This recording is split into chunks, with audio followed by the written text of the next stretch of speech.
রবিবার মানেই তো চিকেন কষা ম্যান্ডেটরি। বাড়িতে চিকেন রান্না হলে কষা আমাকে দিতেই হবে, কারণ আমি চিকেন রান্নার পরে খুব একটা ভালো খাই না। তারপর স্নান টান করে এসেই তো স্কিন কেয়ারটা করে নিয়েছিলাম।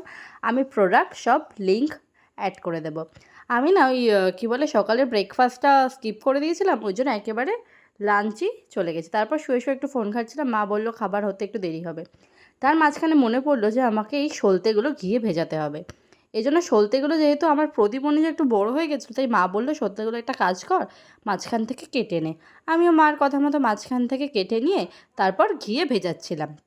এই ঘিটা জানো তো প্রায় অনেক বছর আগে আমার দাদু যখন বেঁচে ছিলেন এবং যখন আমাদের বাড়িতে এসেছিলেন, তখন এই ঘিয়ের কৌটোটা দাদু এনেছিলেন। আর ঘিটার গন্ধটা এখনও এত সুন্দর রয়েছে, মানে ভগবানের বোধহয় ইচ্ছা আছে দাদুর ঘিটা ভগবানের কাছেই তোমাদের তো বলেই দিলাম যে আমি ভগবানের কাছেই যাচ্ছি, কারণ আমার দাদু না ভীষণ ভগবান মানার একটা ব্যক্তি ছিলেন। তো তারপর তো দুপুরে লাঞ্চ করে নিলাম, ছিল ইলিশ মাছ, একটা বাটা চিকেন, তারপর আরও কী কী ছিল আমি ভুলে গেছি। তারপর তো আজকে বৃষ্টিটা হচ্ছে থামছে, হচ্ছে থামছে। আর সন্ধেবেলা বড়মা দিয়েছিল তালের বড়া, দেখো এটা পুরো একটা পাখির মতো দেখতে না। তারপর রাত্রেবেলা লাঞ্চে খেয়েছিলাম পরোটা, এটা বাংলাদেশের স্টাইলে করেছিলাম। রেসিপি লাগলে আমাকে বলবে, আমি রেসিপি বলবো।